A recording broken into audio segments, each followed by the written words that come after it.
Hi, this is Clayton from Pavement, and in this video tutorial, I'll be showing you how to set up shipping for your Facebook storefront. Before we get started, you'll need to have created a Facebook storefront.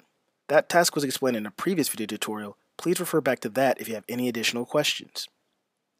To get started, you'll need to access your storefront's admin page. Click on the Storefront Dashboard button.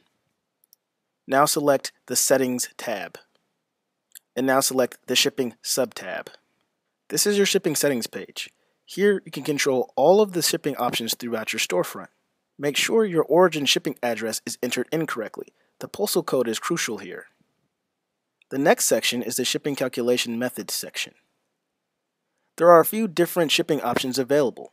You can choose free shipping, use a table rate, and select a carrier rate.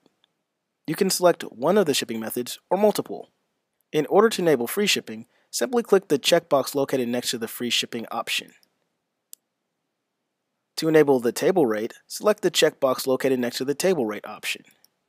Table rates allow you to set rules based on total order weight, price, or quantity. Let's go over a few examples. The system works like this. The value, the weight, price, or quantity goes before colons, followed by the shipping amount. Let's start off with total order quantity. Make sure you have the quantity radio dial selected. Here, for orders up to 5 items, I will charge $10 for shipping.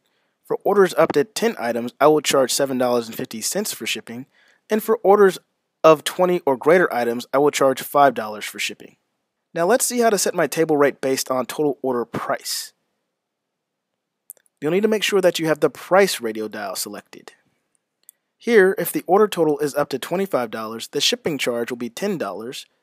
Orders totaling up to $50 will have a shipping cost of $7.50.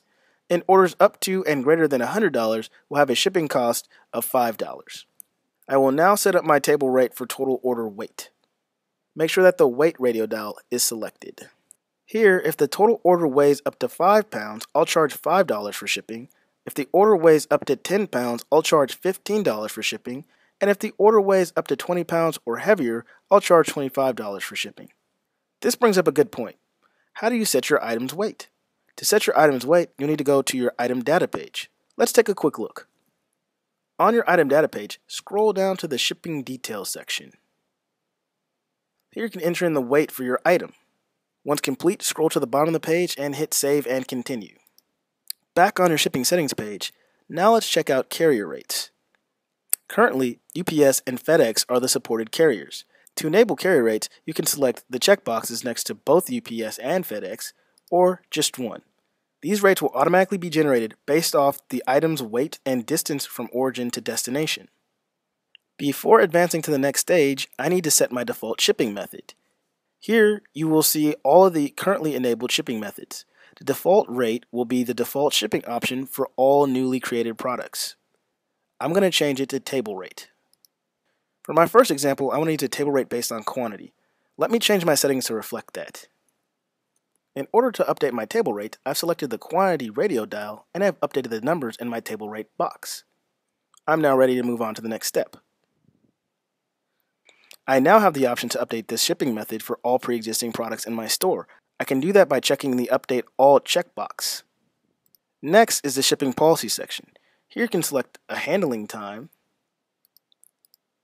and set up your return policy.